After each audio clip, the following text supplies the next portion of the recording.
हम सभी जीवन में ऐसे समय से गुजरते हैं जब खुद पर भरोसा करना मुश्किल हो जाता है। चाहे करियर में हो, रिश्तों में या किसी कठिन परिस्थिति में आत्मविश्वास डगमगाने लगता है और हमें समझ में नहीं आता कि इस कमी को कैसे दूर करें। ऐसी ही चुनौतीपूर्ण स्थिति में भगवान श्री कृष्ण के उपदेश हमें सच्चे आत्मविश्वास को समझने और उसे प्राप्त करने का रास्ता दिखा सकते हैं। श्रीमद् भगवद गीता के अमर उपदेश हमें बताते हैं कि सच्चा आत्मविश्वास क्या है और इसे कैसे पाया जा सकता है। आज हम उनके ज्ञान की कुछ ऐसी बातों पर चर्चा करेंगे जो हमारे जीवन को बदल सकती हैं। श्री कृष्ण कहते हैं कि सच्चा आत्मविश्वास बाहरी चीजों पर निर्भर नहीं करता, बल्कि हमारे भीतर के विश्वास पर आधारित होता है।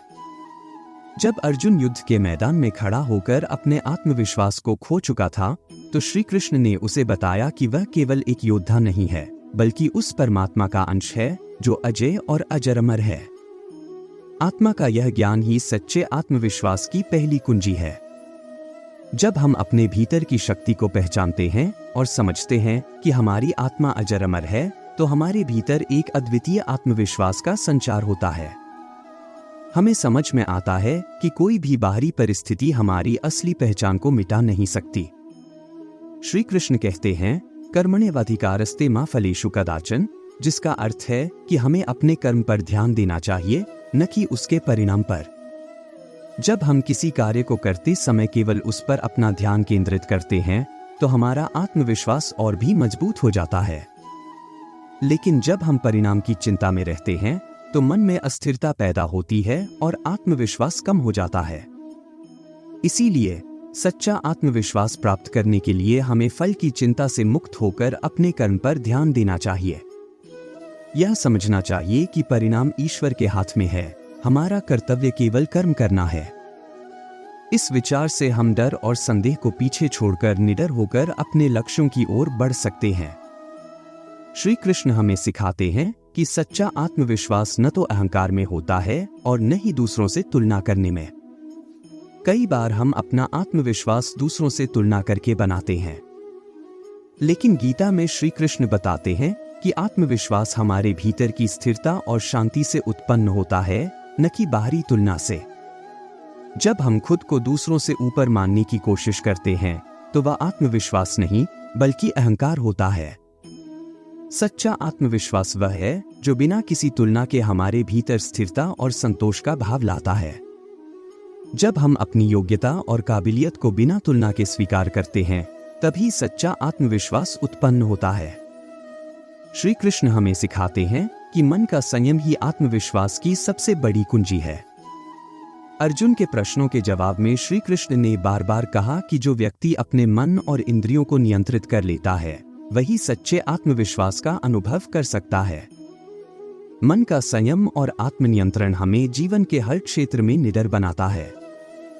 जब हमारे मन में बिखरी हुई इच्छाएं और संदेह समाप्त हो जाते हैं, तब हम सच्चे आत्मविश्वास के साथ किसी भी चुनौती का सामना कर सकते हैं। इसका अर्थ है कि हमें अपने भीतर के विकारों को नियंत्रित करना होगा, जैसे क्रोध, लालच, भय और शंका। गीता में श्री कृष्ण ने यह भी बताया है कि आत्मविश्वास को बनाए रखने के लिए धैर्य और सहनशीलता जरूरी है। जीवन में हर चीज हमारे अनुसार नहीं होती, लेकिन धैर्य हमें सिखाता है कि परिस्थिति चाहे कैसी भी हो, हम हर हालात में अडिग और स्थिर रह सकते हैं। धैर्य ही वह गुण है जो सच्चे आत्मविश्वास को स्थिरता देता है। जब हम मुश्किल समय में धैर्य रखते हैं और ईश्वर पर विश्वास बनाए रखते हैं, तो आत्मविश्वास डगमगाता नहीं है। हमें यह विश्वास होता है कि जो हो रहा है वह किसी विशेष कारण से हो रहा है और हम इसे समझने और सीखने की प्रक्रिया में हैं। भगवान श्री कृष्ण का एक और संदेश यह है कि सच्चा आत्मविश्वास उस व्यक्ति में होता है जो अपने कार्यों में ईमानदारी और निष्ठा रखता है। जब हम अपने कार्य को पूरी निष्ठा के साथ करते हैं, तो आत्मविश्वास अपने आप बढ़ने लगता है। यह निष्ठा हमें एहसास कराती है कि हमारे कार्य में सच्चाई और ईमानदारी है और हमें इसे करने में गर्व महसूस होता है। जब हमारी नियत और उद्देश्य साफ होते हैं, तो आत्मविश्वास का संचार स्वाभाविक रूप से होता है। हमें इस बात की चिंता नहीं रहती कि लोग क्या सोचेंगे या क्या कहेंगे। श्री कृष्ण का यह उपदेश भी हमें आत्मविश्वास बढ़ाने में मदद करता है कि किसी भी परिस्थिति में स्वयं पर संदेह मत करो। कई बार जीवन में असफलताएं हमें हमारे आत्मविश्वास को कमजोर बना देती है, लेकिन श्री कृष्ण हमें याद दिलाते हैं कि हम असली रूप से आत्मा हैं, यह शरीर नहीं, यह असफलता और सफलता नहीं। हमें अपने मूल अस्तित्व को समझना चाहिए। जब हम अपने आप को आत्मा के रूप में पहचान लेते हैं, तब हर असफलता भी हमें एक नए आत्मविश्वास का अनुभव कराती है। हम जानते हैं कि असफलता केवल एक अनुभव है, एक सबक है, और हम इससे कुछ सीखकर आगे बढ़ सकते हैं। श्री कृष्ण कहते हैं कि आत्मविश्वास का स्रोत केवल बाहरी उपलब्धियों से नहीं, बल्कि आंतरिक संतोष और सत्य से आता है। जब हम अपने जीवन में इस बात को समझ जाते हैं कि बाहरी दुनिया का हमारा आत्मविश्वास से कोई लेना देना नहीं है, तब हम सच्चे आत्मविश्वास को पा लेते हैं।